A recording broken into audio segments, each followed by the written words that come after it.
el tema del evangelismo como un mandato para la iglesia. El evangelismo como un mandato para la iglesia. Y para esto les voy a pedir que vayamos al texto que ya hemos leído en nuestra lectura bíblica, que se encuentra en el Evangelio de Mateo, en el capítulo número 28. Y vamos a leerlo una vez más, comenzando en el texto número 19. Dice: por tanto, id y haced discípulos a todas las naciones, bautizándolos en el nombre del Padre y del Hijo y del Espíritu Santo, y enseñándoles que guarden todas las cosas que os he mandado. Y he aquí, yo estoy con vosotros todos los días hasta el fin del mundo. Amén. En esta mañana, hermanos, nosotros vamos a estudiar en la palabra del Señor este mandamiento para la iglesia. Y la primera cosa que nosotros vamos a hacer es identificar que lo que nosotros encontramos aquí en Mateo, capítulo 28, texto 19 al texto número 20, es un mandato que el Señor da a su iglesia. Sí podemos distinguir, ¿verdad, hermanos?, entre lo que es un mandato y una sugerencia o un buen consejo. Cuando la palabra de Dios nos habla a nosotros, la palabra de Dios nos da mandatos, no nos da sugerencias. Dios no nos está diciendo que Él tiene una buena opinión en cuanto a cómo debemos de vivir nuestra vida ahora. No nos está diciendo que sería bueno que viviéramos nuestras vidas de tal manera que cumpliéramos todos nuestros sueños, pero que también hiciéramos espacio para dejar un tiempo aparte para que pudiéramos nosotros hacer algo que es muy bueno hacer y que es algo digno de que toda persona lo admire. Algo de compasión para las demás personas. No está diciendo eso el Señor. El Señor está dando un mandato aquí para su iglesia, y este mandato es un mandato muy autoritativo porque viene de la palabra de Dios. Es un mandato muy específico y es un mandato en el cual no nos está pidiendo nuestra opinión. Generalmente nosotros tenemos la costumbre de cuando vemos en la palabra de Dios un mandato, inmediatamente nuestra naturaleza perversa quiere dar una opinión sobre el mandato de Dios, ¿verdad? Queremos opinar. ¿Cómo lo deberíamos hacer? La Escritura dice que vayamos en primer lugar, ¿a dónde, hermanos? Dice, por tanto, id y haced discípulos a todas las naciones. El objetivo es que hagamos discípulos. Al predicar la palabra de Dios, y cuando una persona nace de nuevo, arrepintiéndose, teniendo fe en el Señor Jesucristo, tenemos que instruirlos en lo que el Señor Jesucristo manda. Mire cómo dice el texto: por tanto, id y haced discípulos, y luego nos dice, ¿a dónde? A todas las naciones. Ese es un mandato para la iglesia en todas partes, en todos los tiempos, y es un mandato que debe de ser para todas las naciones, a los lugares donde debemos de hacer discípulos. Y luego dice, hay que bautizarlos en el nombre del Padre, del Hijo y del Espíritu Santo. El bautismo, hermanos, es el primer mandamiento que obedece una persona que verdaderamente se ha convertido, que verdaderamente ha nacido de nuevo. No puede haber una persona que diga, yo ya he creído en Cristo, pero no me bautizo porque no estoy muy seguro si lo debo de hacer. Cuando uno verdaderamente se convierte, hermanos, la primera pregunta que uno hace es la primera pregunta que el apóstol Pablo hizo en el día de su conversión. ¿Se recuerdan? ¿Qué dijo Pablo? ¿Qué quieres que yo haga? Y es la primera pregunta que se hace un verdadero convertido. ¿Cuál es la voluntad de Dios para mi vida? Y el primer mandato es que se bautice. Y se bautice en el nombre del Padre, del Hijo y del Espíritu Santo. Bueno, este es el mandato para nosotros, para la iglesia. Yo he observado siempre que muchas veces uno dice una cosa y cree que uno la comunicó con claridad, pero muchas veces los que la reciben perciben de otra manera o interpretan de otra manera. Por ejemplo, voy a dar algo que yo dije ya hace tiempo y algunos interpretaron extremadamente mal lo que dije. Yo les dije que el propósito de la Navidad no era andar intercambiando regalos. Pero yo nunca dije que no regalaran. Nunca les dije, no le den un regalo a su esposa, a sus hijos. Jamás dije eso. Y algunos estaban diciendo, ya no vamos a regalar nada. Porque ustedes interpretaron mal. Yo dije que no es el propósito de la Navidad ese. El propósito de la Navidad es conocer por qué el Señor Jesucristo vino al mundo. Vino a buscar y a salvar a los que se han perdido. Pero que no hagamos de la Navidad una tradición de acuerdo como el mundo nos la dicta. ¿Verdad, hermanos? Bueno, eso nos puede pasar con la palabra de Dios. Escuchamos el mandato específico, claro, de la palabra de Dios y nosotros tenemos muchas veces una mala interpretación de lo que Dios nos está diciendo. Y tenemos que tener mucho cuidado con eso, hermanos. Tenemos que entender qué está diciendo. En primer lugar, Dios está dando un mandato a sus discípulos que se aplica a todos sus discípulos en todos los tiempos, a la iglesia, ¿verdad, hermanos? Fue a los discípulos específicamente, pero los discípulos enseñaron eso a otros discípulos. Y eso nosotros lo aprendimos y también lo seguimos enseñando. ¿Qué debemos de hacer? Predicar el evangelio para ser discípulos y enseñarles que guarden todas las cosas. Pero tienen que bautizarse porque esa fue una de las cosas que el Señor Jesucristo mandó. ¿Verdad, hermanos? Entonces, identificamos cuál es el mandato. Ahora, ¿qué pasa cuando nosotros empezamos a decir que ese mandato es únicamente para los pastores? O que es para aquellos que tienen el don del evangelismo. Yo recuerdo a mi primer maestro de escuela dominical que nos decía, váyanse a evangelizar, por favor, y tráiganme nuevos convertidos para enseñarlos, porque yo tengo el don de enseñanza, pero no tengo el don del evangelismo. Y esa es una gran mentira, eso es un error. ¿Por qué? Porque debemos todos de evangelizar, de predicar el evangelio. Ahora, ¿qué pasa cuando nosotros torcemos un pasaje o cuando nosotros tomamos una mala interpretación o cuando tomamos el mandato imperativo de ir y predicar el evangelio, lo tomamos como una buena sugerencia o simplemente lo ignoramos? Nos olvidamos que el Señor mandó que predicáramos el evangelio. ¿Qué clase de actitud es esa? ¿Qué estamos haciendo? Y lo que estamos haciendo es lo que dice Hebreos 12:25. Este texto lo leímos en la escuela dominical. Hebreos 12:25 dice, mirad que no desechéis al que habla. Toda la palabra es inspirada por Dios. Es dada, es exhalada por Dios. Y los que la recibieron, los santos hombres piadosos, como dice 2 de Pedro 1:21, que nunca vino la profecía porque la profecía no es de interpretación privada, ni que los santos hombres de Dios escribieron lo que les dio la gana. No, ellos fueron inspirados y escribieron.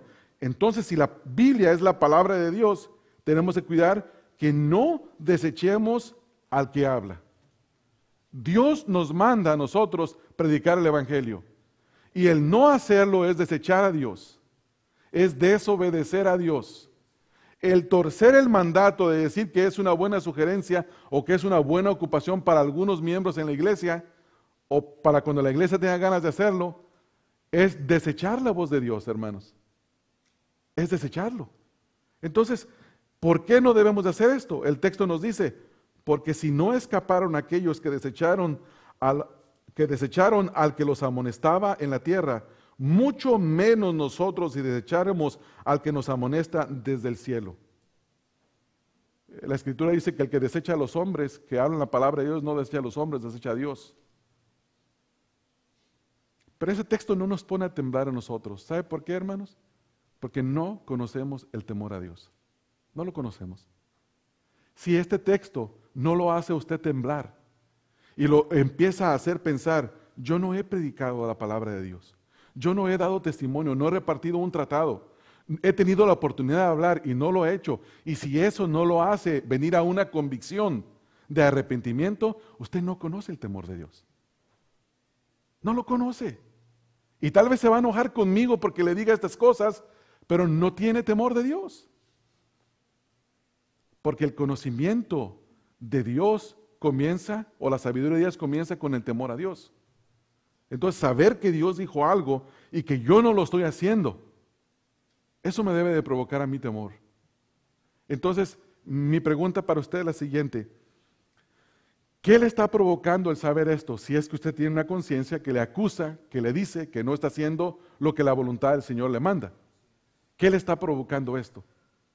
¿Le está provocando saber? Quiero saber qué es lo que tengo que hacer para predicar el evangelio. ¿Quiero hacerlo? ¿Me quiero preparar? o simplemente va a ignorar este mensaje como muchos otros que ha ignorado y se va a ir a su casa o se va a ir a comer al restaurante saliendo de este servicio o se va a ir a ver un juego de fútbol llegando a la casa, o yo no sé cuál es su deporte favorito o su actividad favorita, o va a dormir porque ha estado muy cansado toda la semana y tiene ganas de descansar un rato. La pregunta es, ¿qué va a determinar hacer usted?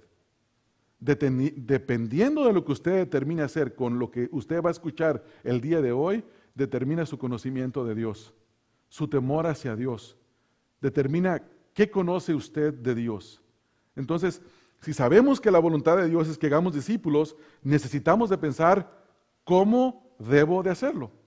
Y quiero mencionar algunas cosas antes de entrar a 3 puntos que vamos a ver en una escritura bíblica que vamos a centrarnos.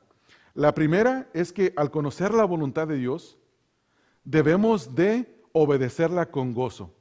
Si la voluntad de Dios es que vayamos y hagamos discípulos, hacerlo debe de producirnos gozo, hermanos. Quiere decir que la predicación del Evangelio, el darle un tratado bíblico a una persona, el sentarme con alguien que me abre la oportunidad para testificarle acerca del Evangelio, para predicarle, esa es una actividad que se debe de hacer con gozo. No debe de ser forzada. ¿Sí me entienden, hermanos? El pastor nos entregó 10 tratados bíblicos y por lo tanto tengo que repartir los 10 tratados bíblicos porque la próxima semana me van a dar 10 más. Y si no lo hago, como el pastor es bien corajudo, no, hermanos, no debe de pasar eso. En primer lugar, yo no los puedo forzar a repartir 10 tratados por semana. ¿Sabe por qué? ¿Qué los van a tirar? O los van a meter en una caja, los van a archivar, a guardarlos bien. Pero si tenemos temor de Dios, hermanos, no se van a preocupar de mi persona, ¿verdad, hermanos? Vamos a preocuparnos del que nos ve en todo tiempo, del que nos está viendo. Y decimos, quiero agradarlo. Miren, hermanos, véalo de esta manera. Estudiar la Biblia para conocer a Dios es saber quién es Él, cuáles son sus hechos y qué demanda de mí. ¿Qué quiere hacer Dios en el momento que nosotros predicamos la palabra? Quiere salvar. ¿No es así, hermanos? Dios quiere salvar a las personas. Así dice la Escritura. Él quiere hacerlo. Y nos ha concedido el gran privilegio de que tú y yo vayamos y prediquemos el Evangelio. Y Él lo quiere hacer a través de nosotros. Él quiere que nosotros seamos su voz. Entonces, si eso es así, debe de movernos a hacerlo con gozo. Y tengo que orar al Señor para que el Señor renueve mi entendimiento, mi manera de pensar y que me diga, Señor, yo no puedo hacerlo con gozo, algo está mal conmigo. Perdóname, límpiame, lávame, produce el gozo que yo no tengo en mi corazón. Hermanos, el Señor lo va a hacer porque se va a glorificar. Pero nosotros tenemos que entender cuál es su voluntad. Entonces lo hacemos con gozo. Y en segundo lugar, cuando nosotros hemos determinado hacer esto, tenemos que investigar cómo debemos de hacerlo. Tiene que haber un punto, mis amados hermanos, en el que usted y yo determinemos si vamos a obedecer a Dios, si vamos o vamos a ignorarlo. Porque no se puede medio obedecer a Dios. Usted y yo tenemos que llegar a un punto en el que tiene que haber una determinación. ¿Qué voy a hacer con lo que el Señor me está mandando? ¿Qué voy a hacer? ¿Lo voy a ignorar como lo he estado haciendo por mucho tiempo? ¿O voy a obedecer? Y usted tiene que preguntarse. Usted tiene que pensar qué es lo que va a hacer usted. Usted no me va a dar cuentas a mí. Sí sabe eso, ¿verdad, hermanos? ¿Sí? En el día del juicio, usted no me va a dar cuentas a mí. Usted y yo vamos a estar en la misma fila dando cuentas a Dios. Entonces, usted tiene que preocuparse por conocer cuál es la voluntad de Dios, qué es lo que a Él le agrada, qué es lo que a Él le desagrada, y entonces tomar la determinación de obedecer a Dios, hermanos. Tenemos que hacer esto. Ahora, ¿cómo hacemos esto? Hay una referencia en la Escritura, en el libro de Primera de Pedro, hermanos. Vayamos allá. El apóstol Pedro, escribiendo a un grupo de judíos que habían sido dispersados, que estaban siendo perseguidos, les dice, prediquen el Evangelio en medio de la persecución. Nosotros tenemos un gran tiempo para predicar el Evangelio porque no estamos recibiendo persecución. Y aún ellos que estaban recibiendo esta persecución, el apóstol les escribe y les dice, prediquen en medio de la persecución. En lo que van sufriendo, prediquen el Evangelio. Y mire lo que le dice en 1 de Pedro 3:15. Encontramos 3 cosas que nosotros debemos de hacer para prepararnos. Número uno, tener una verdadera comunión con Dios. Esa es la primera cosa. Número 2, prepararme conociendo cuál es la voluntad de Dios en cuanto al mensaje que debo de predicar. Es decir, ¿qué mensaje debo de predicar? ¿Cuál es el mensaje que debo de predicar? ¿Dónde comienza? ¿Dónde termina? ¿Cuál es el mensaje específico para no llevar otra cosa que Él no me está mandando a hacer? Y número 3, prepararme para sufrir. Voy a volver a repetirlos. Número 1, tener una verdadera comunión con Dios. Número 2, prepararme para conocer el mensaje. Verdaderamente el mensaje que Él me está mandando a predicar. Y número 3, prepararme para sufrir. Vamos a ver estas 3 cosas en este pasaje. La primera cosa, el apóstol hablando de una buena conciencia, que las personas tengamos, los creyentes tengamos una buena conciencia, comenzando desde el capítulo 3, texto 8 en este contexto, dice, finalmente, sed todos de un mismo sentir, compasivos, amándoos fraternalmente, misericordiosos, amigables, no devolviendo mal por mal, ni maldición por maldición, sino por el contrario, bendiciendo, sabiendo que fuisteis llamados para que heredases bendición, porque el que quiere amar la vida y ver días buenos, refrene su lengua del mal y sus labios no hablen engaño. Apártese del mal y haga el bien, busque la paz y síguela, porque los ojos del Señor están sobre los justos y sus oídos atentos a sus oraciones. Pero el rostro del Señor está contra aquellos que hacen mal. Pregunta, texto número 13. ¿Quién es aquel que os podrá hacer daño si vosotros seguís el bien? Mas también si alguna cosa padecéis por causa de la justicia, bienaventurados sois. Por tanto, no os amedrentéis por temor de ellos, ni os conturbéis. ¿Qué está diciendo el apóstol Pablo? Tenemos que entender que Pablo escribe, él dice con sus propias palabras, que escribe desde Roma, no lo dice literalmente Roma, pero está hablando Pedro, escribiendo de ese lugar a un grupo de personas que están en persecución. Y la persecución se acaba de desatar con Nerón. Y él, según la historia, alumbraba sus fiestas, crucificando a los cristianos y encendiéndolos para que le dieran luz en sus fiestas, sus jardines. Fue un hombre sanguinario, violento, que desató toda su ira contra la iglesia. Entonces el apóstol les está diciendo, si ustedes sufren en medio de la persecución, una cosa tienen que estar preparados para hacer. Tienen que estar preparados para una sola cosa, y es la oportunidad de predicar el Evangelio cuando les remanden razón de la fe que ustedes tienen. Texto número 15 dice, en primer lugar nos dice que no nos preocupemos, ¿verdad, hermanos? Que no nos amedrentemos, que no les tengamos temor. Dice, pero texto número 15, número 1, quiere decir que procuren tener una buena comunión con Dios. Dice, sino santificad a Dios el Señor en vuestros corazones. ¿Qué significa santificar el nombre del Señor en nuestro corazón? Santificar el nombre del Señor tiene que ver, hermanos, con el conocimiento de que Dios es santo. Esa es la primera cosa que debemos de entender en cuanto a Dios. Dios es santo, hermanos.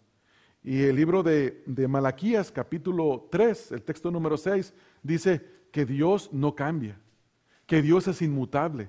Quiere decir que Dios sigue siendo santo, que su santidad nunca va a ser afectada por la cultura, ni por los tiempos, ni por las edades, que Él sigue siendo santo desde la eternidad hasta la eternidad. Entonces, todo aquel que se relaciona con Él, en este caso su pueblo, como dice Levítico 11:44, dice, yo soy Jehová vuestro Dios, santos sois, por lo tanto, vosotros seréis santos. Y el apóstol Pedro, repitiendo ese versículo, diciéndose a la iglesia, le dice, sed santos como aquel que os llamó es santo. Entonces, la manera de vivir nuestra debe de ser en una plena comunión con Dios, con aquel que nos santificó. Cuando nosotros tenemos una buena comunión con Dios, cuando estamos santificándonos nuestras vidas y nuestros corazones delante de la presencia de Dios, lo más normal es obedecer al Señor. ¿No es así, hermanos? Obedecemos al Señor, es lo normal. Queremos agradarlo. Al santificarnos le estamos diciendo, te queremos agradar, Señor, ¿cuál es tu voluntad? Dímela para que yo la obedezca.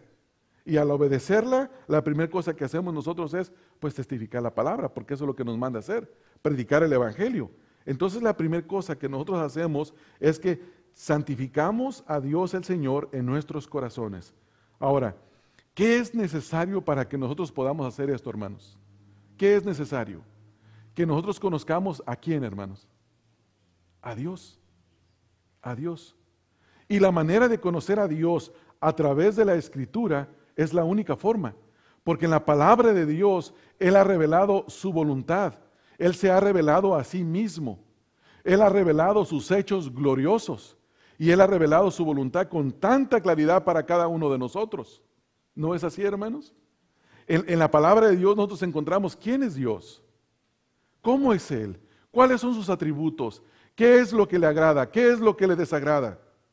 Necesitamos, hermanos, de estudiar la palabra de Dios, santificar nuestros corazones, porque esa es la forma en la que la Escritura nos dice que esto se logra así. Voy a mencionar un texto que ustedes ya lo conocen, Juan 17:17. El Señor Jesucristo orando al Padre en su oración por sus discípulos y por todos los que habían de creer a través de la palabra de sus discípulos, dijo, santifícalos en tu verdad. Tu palabra es verdad. Entonces, cuando yo conozco la palabra de Dios, ¿qué es lo que me está ocurriendo, hermanos? Estoy pasando por un proceso de santificación. Conocer la palabra de Dios me hace santificarme. Y cuando me comienzo a santificar, entonces santifico mi corazón para con el Señor, así como dice este texto. Empiezo a conocer bien a Dios, hermanos. Hermanos, uno de los más grandes problemas en la iglesia de hoy es que no conoce a Dios. No conoce al Dios que alaba. Miren, hermanos, esta semana hay personas que me mandan cosas a través del correo electrónico y me mandaron un video de un canto que se llama en inglés, no, se llama en español, Yo me rindo a Él. Y en inglés es I surrender all, ¿verdad? Creo que se llama así, o algo que se llama. Y este canto es un canto bonito, es un canto bonito. Y cuando se canta en una multitud, este canto, cuando está bien tocado y cuando se canta delante de mucha gente, usted puede ver a la juventud especialmente que levantan sus manos y se mueven o se toman de las manos y yo me rindo a Él, y todo el mundo muy feliz y muy contento. Pero déjeme decirle que la mayoría de las personas que cantan este canto no entiende lo que el canto quiere decir. No lo entiende. No lo entiende. ¿Sabe por qué no lo entiende, hermanos? Porque no conoce a su Dios. Yo quisiera preguntarle a algunos de ustedes algunas preguntas y respóndaselas a sí mismo. ¿Cuál es el plan de lectura bíblica que usted tiene, hermanos? ¿Cuál es el libro que usted está leyendo ahorita? ¿Cuál libro quiere leer enseguida después de este libro que usted está leyendo? ¿Qué principios está aprendiendo de la palabra de Dios que los está anotando en su cuaderna de apuntes? ¿Qué le dice a usted Dios y que usted hace notas y usted responde escribiendo en una oración? Señor, tu palabra me dice esto y yo quiero suplicarte y quiero rogarte esto, que tú hagas en mi vida. Señor, enséñame a conocerte más. ¿Qué porciones de la Escritura usted está tomando porque usted las quiere memorizar? Usted quiere que esa porción de la Escritura haga algo en su vida. Yo estaba buscando ya hace tiempo memorizar Gálatas 5:17 y ahora me estoy memorizando los textos anteriores. Y el último texto que no había memorizado, los últimos 2 textos que no memoricé. ¿Por qué? Porque el contexto de ese pasaje es que no nos mordamos los unos a los otros, que no nos peleemos, que no nos consumamos. Ese texto me dice que no seamos animales de rapiña. Usted sabe lo que es un animal de rapiña, ¿verdad, hermanos? Usted bien sabe lo que es eso. El texto dice, no se muerdan, no se traguen los unos a los otros. Eso es lo que el texto me está diciendo. ¿Por qué quiero eso, hermanos? Porque yo quiero que el momento en el que yo tenga un conflicto con alguien, ese texto me fortalezca, ese texto, Dios a través de esa porción de las palabras, me dé dominio propio, hermanos, para que yo no responda igual, para que tenga el dominio del Espíritu del Señor y que el Espíritu del Señor me mueva. Hermanos, porque yo no puedo tener dominio en mí mismo, es Dios quien me lo tiene que dar. Esta semana yo platicaba con mi hermano Rodolfo de una situación que estábamos hablando y yo le decía, yo necesito orar para que el Señor haga esto en mi vida, porque yo en la carne, yo no debo de responder en la carne. Yo puedo ser igual de violento que cualquier persona. Es más, me puedo asegurar de ofender a tal persona que lo humilla a tal punto y me aseguro que mi punto llegue allá donde está la persona. Y yo no quiero ser así, hermano. ¿Sabe por qué no quiero ser así? Porque mi Señor Jesucristo no es así. Mi Señor Jesús es manso y humilde de corazón. Así me enseñó mi Señor. Mi Señor me dice que si yo verdaderamente lo conozco, yo sea manso y humilde así como Él es. Y es un trabajo muy serio, hermanos. Entonces el punto es, ¿está usted santificando su vida? Si no está santificando su vida, no va a tener el deseo de testificar la palabra de Dios. No lo va a tener. No va a poder. Ese es el primer paso. Segundo paso. Segundo paso nos dice el texto, dice en primer lugar, sino santificad a Dios el Señor en vuestros corazones y estad siempre preparados, ¿qué dice ahí? Para presentar defensa. Ese es el tercer punto. Para presentar defensa. ¿Defensa de qué? De la razón de nuestra esperanza, dice ahí. A todo aquel que os demande razón de la esperanza que hay en vosotros. En primer lugar, me tengo que preparar para presentar una defensa. De aquí sale la palabra apologética, que es el arte de preparar un argumento para contrarrestar un punto. ¿Qué me está diciendo la Escritura aquí? Que me debo de preparar en conocer el mensaje del Evangelio. Que debo de ser capaz de articular el mensaje del Evangelio cuando alguien me demande una razón. O cuando yo quiera hablar directamente con una persona. Pero saben, hermanos, vivimos en un tiempo en el que la Escritura se malinterpreta. Por ejemplo, ustedes conocen el pasaje del endemoniado gadareno, ¿verdad, hermanos? Este hombre, el Señor Jesús llega a esta región de Gadara y sale de entre los sepulcros un hombre que los encuentra y está poseído, yo no sé, con una legión de demonios. Nadie lo podía atar, le ponían cadenas y se soltaba. Y llegan y el Señor Jesús y el hombre, los demonios que están en el hombre hablan con el Señor. Y le piden, por favor, no nos mandes a otro lugar, envíanos a ese hato de cerdos.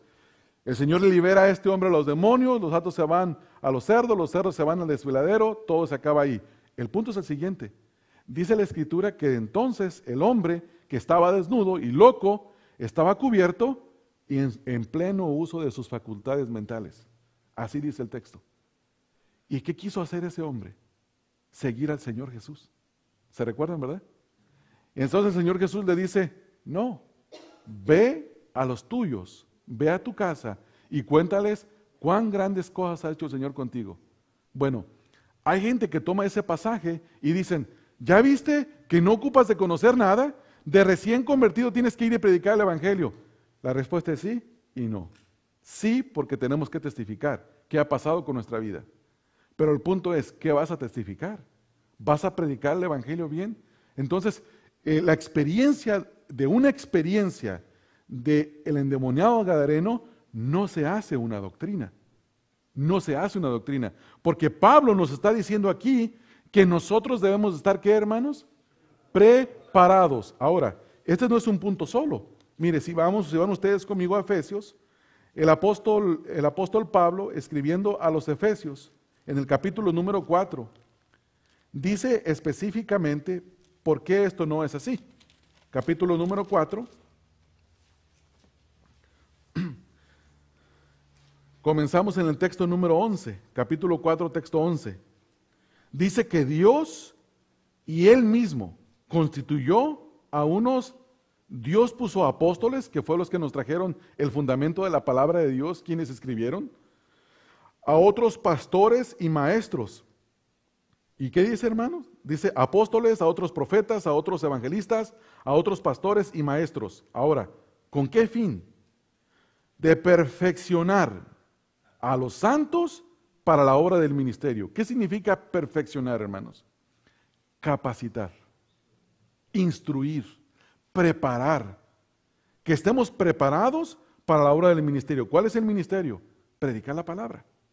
Nosotros tenemos que predicar el evangelio, no solamente el evangelio, sino que tenemos que enseñar la palabra, tenemos que servir los unos a los otros. Y luego dice, para la edificación del cuerpo de Cristo. Ahora, texto número 13. Hasta que todos lleguemos a la unidad ¿de qué? De la fe. Quiere decir que uno no hable una cosa y el otro hable otra cosa. Que todos lleguemos a la unidad de la fe. Y luego dice, del conocimiento del Hijo de Dios a un varón perfecto, a la medida de la estatura de la plenitud de Cristo. ¿Para qué? Para que ya no seamos niños fluctuantes, llevados por doquiera de todo viento de doctrina, por estratagema de hombres, que para engañar emplean con astucia las artimañas del error, sino que siguiendo la verdad en amor, crezcamos en todo, en aquel que es la cabeza, esto es Cristo. Entonces, podemos ver que la voluntad del Señor es que su iglesia se equipe, su iglesia conozca el mensaje del Evangelio. Por eso dice Pedro, y este es nuestro segundo punto, que conozcamos, que nos preparemos para conocer el mensaje. En el día de hoy, si usted toma a un grupo de cristianos, por ejemplo, 100 cristianos, yo dudo mucho que haya 10 que puedan articular el Evangelio de cada 100 cristianos. Dudo eso mucho. Porque no es muy difícil que lo articulen. ¿Por qué? Porque no han determinado aprender. Han sido negligentes en su manera de aprender. No han escuchado la voz del que les habla, lo han ignorado, se han hecho negligentes, no tienen el deseo de agradar a Dios. Ese es el gran problema. Entonces, ¿qué tenemos que hacer? Nosotros debemos de conocer el mensaje. Y la pregunta es, ¿cómo nosotros llegamos a formular el mensaje del Evangelio en nuestra mente? Y la respuesta es a través de la palabra de Dios. No existe otra manera. Y voy a concluir después con eso. Tercer punto, en nuestra carta del apóstol Pedro. Primera de Pedro 3:15. Dice, en primer lugar, leímos que debemos tener una verdadera comunión con Dios. En segundo lugar, debemos de prepararnos para conocer verdaderamente el mensaje. Y en tercer lugar, debemos de prepararnos para recibir persecución. Mira lo que dice el texto. Sino santificad a Dios el Señor en vuestros corazones y estad siempre preparados para presentar defensa. Y luego dice ahí, con mansedumbre y reverencia. Con mansedumbre y reverencia. Ahora, mi primera pregunta es la siguiente. ¿Qué es mansedumbre? ¿O cómo se describe una persona mansa? Es muy sencillo, vayamos a ver la conducta del Señor Jesús. ¿Verdad, hermanos? Pedro nos dice que al Señor Jesucristo cuando lo maldecían, Él no respondió con maldición. El Señor Jesucristo lo insultaron, al Señor Jesucristo lo persiguieron y el Señor Jesucristo siempre fue manso en su manera de responder. Aun cuando entró al templo y tomó el chicote y empezó a sacar a los cambistas, a los vendedores de animales, a echar todo el mundo para afuera. Eso lo hizo, dice la Escritura, porque el celo de la casa de Dios lo consumía y porque era una profecía que se tenía que cumplir. Pero el punto es, cuando a Él le demandaron, ¿qué le dijo Pilato al Señor Jesús? ¿Qué es la verdad? ¿Verdad? Posmodernista, Pilato. ¿Qué es la verdad? ¿Qué es la verdad, hermanos? ¿Cómo respondió el Señor? ¿Con soberbia? El Señor siempre fue manso y fue humilde en su manera de responder. Siempre.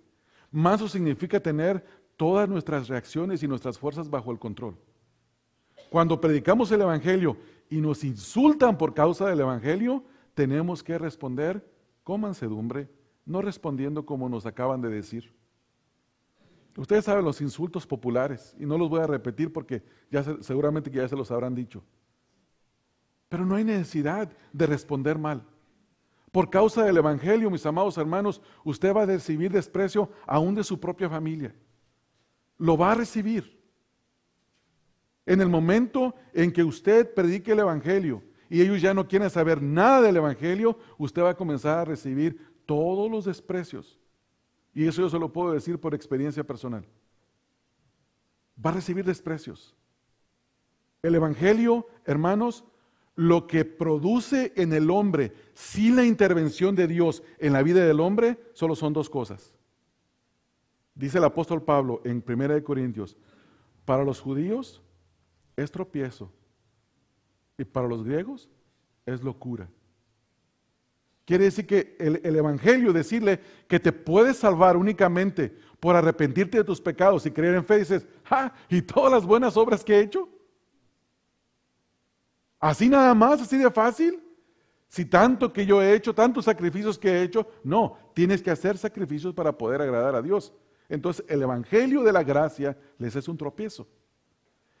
Y a los que buscan el conocimiento intelectual, en este caso a los griegos, dicen, es una locura que te tengas que salvar por un judío que fue crucificado. Entonces la gente sigue respondiendo exactamente igual. Dice que estamos locos. Y dice que lo que predicamos no es la verdad, que hay que hacer obras para poder salvarte. Es un tropiezo para ellos. Entonces, escuche bien esto, hermanos. Nunca, nadie, en ningún tiempo de toda la historia, podrá responder al Evangelio de otra manera que no sea diciendo que es una locura y que es un tropiezo. Al menos que Dios intervenga en la vida de la persona podrá ver. La persona, sus ojos podrán ser abiertos, sus oídos podrán escuchar y su corazón se podrá inclinar delante de Dios si Dios no interviene. Entonces, nosotros debemos de entender que vamos a recibir persecución. El texto nos dice que estemos preparados para presentar defensa, dice, con mansedumbre, porque va a haber persecución. Y también con reverencia. ¿Qué quiere decir esto de reverencia? ¿Qué significa rendirle reverencia a alguien? Respetarlo, ¿verdad, hermanos? Hay que respetar a las personas. Tenemos que predicar el Evangelio tanto a un hombre influyente, una mujer influyente, como al vagabundo que se encuentra en la calle. A los dos se les tiene que predicar con respeto. Si bien son pecadores y están destinados a la perdición, si no se arrepienten, aún eso tenemos que decirlos con respeto. No tenemos que decírselo con desprecio, hermanos. Eres un pecador y te vas a refundir en el infierno. No, hermanos, no. ¿Sabe por qué? Porque usted y yo somos igual que ese, sin Cristo. Sin la gracia y la intervención de nuestro Señor Jesucristo, estamos en la misma cosa, hermanos. No existe uno más pecador que el otro. Con un solo pecado estamos descalificados. Entonces, no, pero es que fulano de tal, ese sí es pecador, tú no sabes las que se ha hecho. Y yo pues no fui a misa el domingo, o no me confesé, como algunos dicen, ¿no? O me tomé una cerveza, o me fumé un cigarro. Ese no es el punto. El punto es que Adán y Eva fueron sacados del huerto del Edén, fueron descalificados, sacados de la presencia de Dios por un solo pecado, por una sola desobediencia, por una sola transgresión entró el pecado al mundo y por cuanto todos los hombres hemos pecado, estamos destituidos de la gloria de Dios. Tenemos que entender eso, hermanos.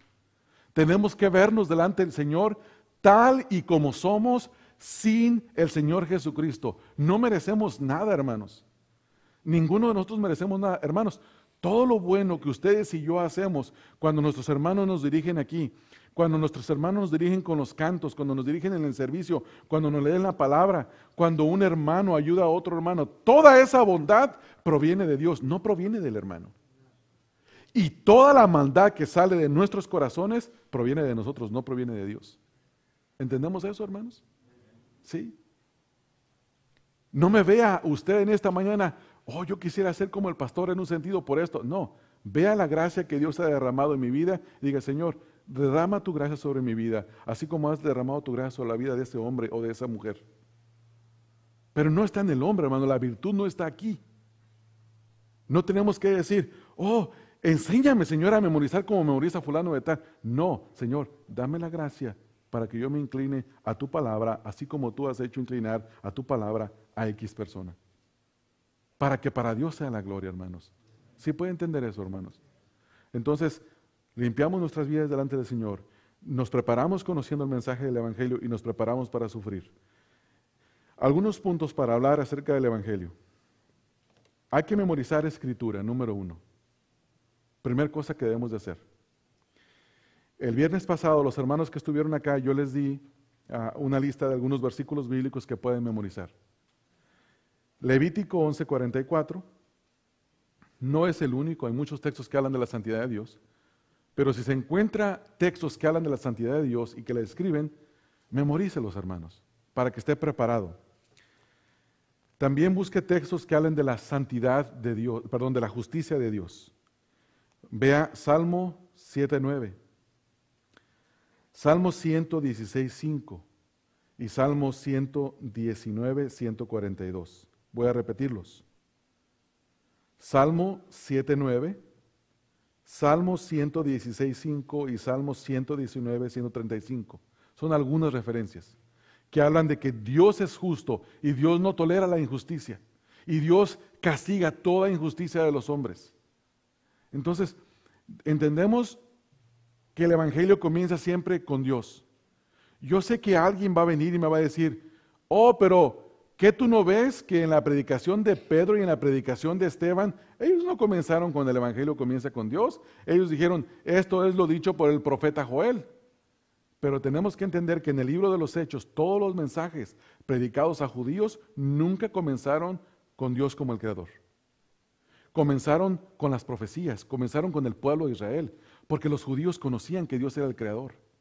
Pero cuando le predicamos el Evangelio, como Pablo lo predicó en Hechos 17, en el Areópago, a un grupo de creyentes, ¿qué fue lo que les dijo, hermanos? Al Dios no conocido, al que ha creado todas las cosas, al que de una sola sangre hizo todos los linajes de la tierra. ¿Qué les dijo? El Evangelio comienza con Dios. Entonces nosotros predicamos a una audiencia que generalmente no conoce a Dios. Entonces el Evangelio comienza con Dios. Dios es santo y sin santidad nadie lo puede ver. El Evangelio comienza con Dios y su justicia. Dios tiene que castigar todo pecado, porque el día que no castigue un solo pecado, Dios deja de ser justo. ¿Sí entendemos eso, hermanos? Todo pecado tiene que ser castigado. Es decir, todo pecador, no hablando del pecado en sí, todo pecador. Esa es la segunda cosa. También, en segundo lugar, hablamos de la pecaminosidad del hombre. Por cuanto tú eres pecador, tú no te puedes acercar a Dios. ¿Sí pueden ver eso, hermanos? Concentremos en lo que estamos viendo, hermanos. La Escritura nos dice en Romanos capítulo 3, texto número 10 al 11, nos habla, hermanos, de que la persona es pecadora y que no busca a Dios, que no merece a Dios, que jamás puede hacer una cosa buena que agrade a Dios. Es decir, que somos pecadores a tal punto dice la Escritura, no hay uno bueno, no hay quien busque a Dios, no hay quien haga lo bueno, hermanos. Y tenemos que predicar a la persona, tú y yo somos así, somos pecadores. Y no podemos jamás llegar por nuestros propios méritos delante de Dios. Primera de Juan 3:4 dice que todo pecado es infracción de la ley, porque pecar es violar la ley de Dios. Romanos 3:23 nos dice que estamos destituidos de la gloria de Dios. Romanos 6:23 nos dice que la paga del pecado es muerte. Génesis 6:5 dice que el pensamiento que hay en el corazón del hombre, todos los deseos de sus acciones están inclinados continuamente a hacer el mal. El Salmo 51, el texto número 5, nos dice que desde que nacemos deseamos hacer el mal porque somos pecadores, hemos sido concebidos en maldad y en pecado. Santiago 2:10 nos dice que aunque tratáramos de esforzarnos por hacer lo mejor en esta vida, de salvarnos a nosotros mismos, aunque pudiéramos cumplir la ley en su perfección, pero falláramos en un solo punto, somos culpables de toda la ley. Es decir, que no hay esperanza. ¿A dónde queremos llevar a la persona? ¿Queremos llevar a la persona a que deje de confiar en sí mismo? ¿Que deje de confiar en sus buenas obras? ¿Que entienda que está descalificado, sin Dios y sin esperanza y que no se puede salvar a sí mismo? Y en ese momento le hablamos de la justicia de Dios que es en Cristo Jesús. Pero Dios, quien es amor, envió a su Hijo. Ahora, algunos de ustedes pueden pensar de esta manera. ¿Cómo es posible? Yo no entiendo eso. Si Dios es amor, ¿por qué no perdona a todo mundo y le abre la puerta a todo mundo y una amnistía gratuita a todo mundo, al reino de los cielos? Sin revisarles el chequeo, sin revisarles el trasfondo. No, hermanos. Dios, tu mente y mi mente no pueden comprender que Dios es santo, que Dios es justo y que Dios es amor, que Dios no puede tener comunión con el pecador, que Dios tiene que castigar todo pecado, pero que también Dios puede perdonar. Él es perfecto y ama perfectamente con sus atributos. Todos sus atributos trabajan en armonía y nunca se contradicen los unos con los otros. Por eso es nuestro Dios. Si no lo entiendes, no te preocupes, que yo tampoco lo entiendo, pero lo que sí sé es que tengo que afirmarlo, hermanos. Y eso es lo que tenemos que hacer. Después de eso le vamos a escrituras, hay muchas escrituras. Romanos 5:8, mas Dios muestra su amor para con nosotros, en que siendo aún pecadores, Cristo murió por nosotros. Hablemosles de la muerte sustitutoria de Cristo. 2 Corintios 5:21, al que no conoció pecado, por nosotros lo hizo pecado, para que nosotros fuéramos hechos justicia de Dios en él. Hablemosles acerca de lo que dice Hechos 17:30 y 31. Dice que Dios, habiendo pasado la ignorancia de estos tiempos, ahora manda a los hombres en todo lugar que se arrepientan, por cuanto ha establecido un día por el cual juzgará a todos los hombres por medio de Jesucristo. Hablemosles de Juan 3:36, el que rehúsa creer en el Hijo, la ira de Dios está sobre él. Hermanos, el Evangelio demanda una respuesta. En primer lugar hablamos de Dios, sus atributos. En segundo lugar, hablamos de la pecaminosidad del hombre y su incapacidad para salvarse. En tercer lugar, hablamos de la muerte sustitutoria y la gracia de Dios en Cristo Jesús. Y por último, hablamos que deben de responder al Evangelio. Hermanos, ¿qué dice Hechos 17:30? Dios, habiendo pasado por alto la ignorancia de estos tiempos, ¿cómo dice? ¿Ahora invita a todos los hombres a que se arrepientan? Dice, manda a todos los hombres que se arrepientan. La predicación del Evangelio es un mandato al arrepentimiento, no una invitación. Mira, ¿por qué no tratas a Cristo? Nada te cuesta. Hay iglesias que tienen en sus eslogans, dice, ¿cómo me leíste el otro día que decía una iglesia? Venga, trata a Jesús y no sirve ¿qué? ¿Le devolvemos sus pecados? Hermano, Jesucristo no es un artículo, ¿verdad, hermanos? Jesucristo no es un bocadillo de uno que se para a la puerta de un restaurante. Mira, prueba este plato, está bien sabroso. Una probadita para que entres. No, hermanos. Jesucristo es el único Salvador, ¿verdad, hermanos? No existe otro nombre dado a los hombres por medio del cual podamos ser salvos. Porque solo hay un mediador entre Dios y los hombres, Jesucristo hombre. Solamente Él nos puede salvar. Entonces, el que lo desprecia, el que lo rechaza, el que no se arrepiente, el que no obedece al Evangelio, solo tiene una sola cosa. La ira de Dios está sobre él en ese momento. No va a ser condenado.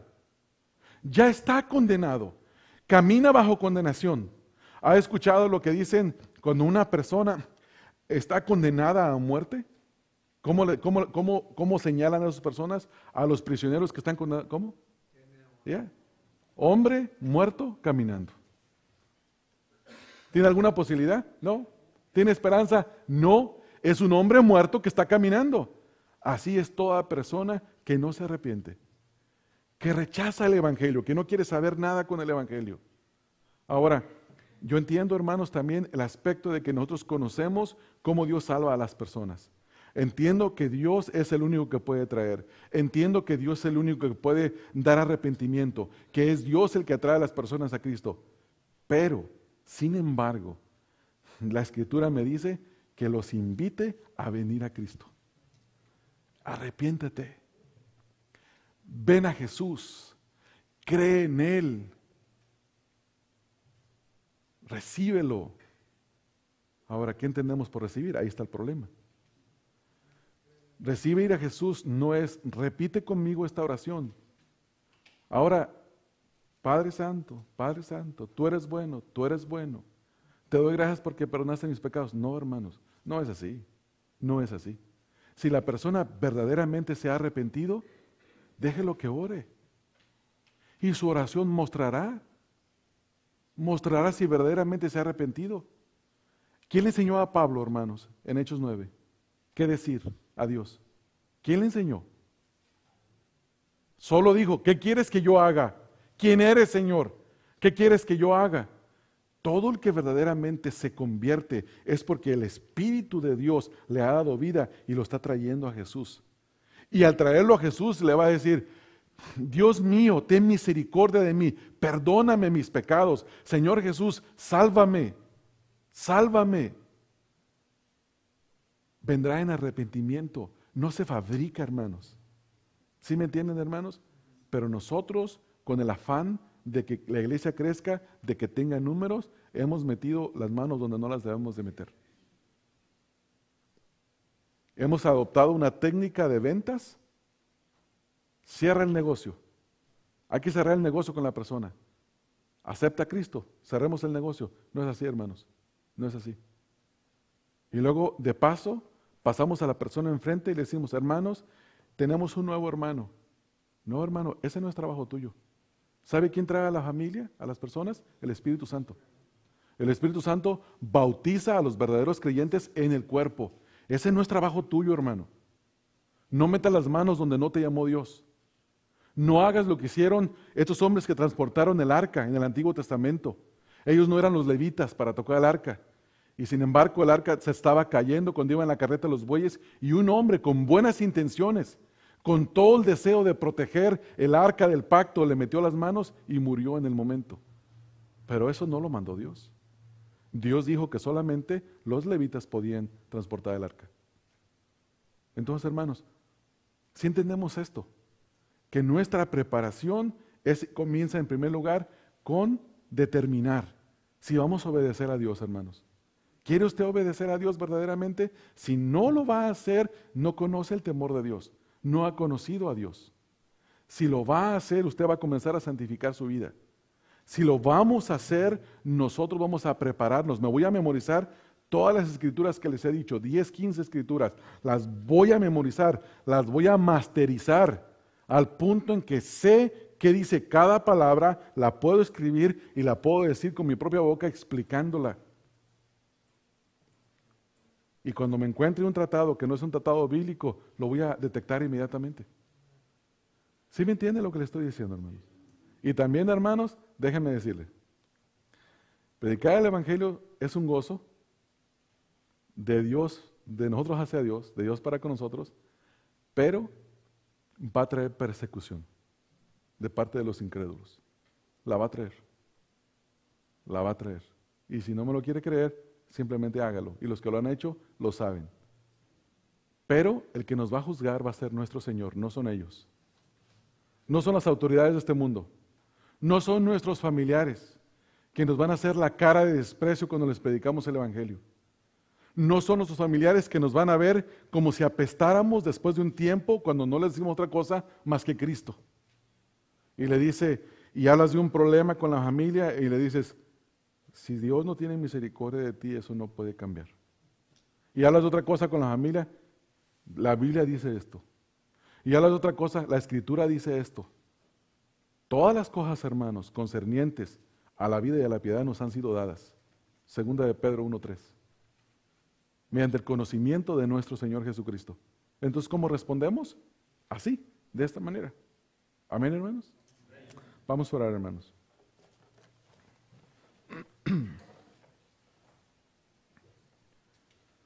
Padre, te doy gracias, Señor, por el estudio de tu palabra acerca de este tema del mandamiento de ir y hacer discípulos a todas las naciones. Te quiero suplicar, Señor, que tú, Señor, en esta congregación, aquí con nosotros, traigas, Señor, el temor delante de ti, Señor. Que podamos aprender a temerte, Señor, y que podamos responder, Señor, en obediencia. Inclina, Señor, nuestros corazones a tu palabra, a la obediencia a tu palabra. Prepáranos, Señor. Danos el poder ser diligentes en la preparación y entendimiento del Evangelio. Danos, Señor, también el ser llenos de tu Espíritu Santo para que podamos estar preparados para responder con mansedumbre y gentileza. Y que al final de todas las cosas, Señor, tu nombre sea glorificado y cada uno de nosotros nos gocemos en obedecerte a ti, Señor. Y que cada hombre y cada mujer que sean llamados, Señor, por ti, a través de la predicación de tu palabra, reciban vida eterna. Te ruego estas cosas, Padre, en el nombre de Cristo Jesús, Señor. Amén.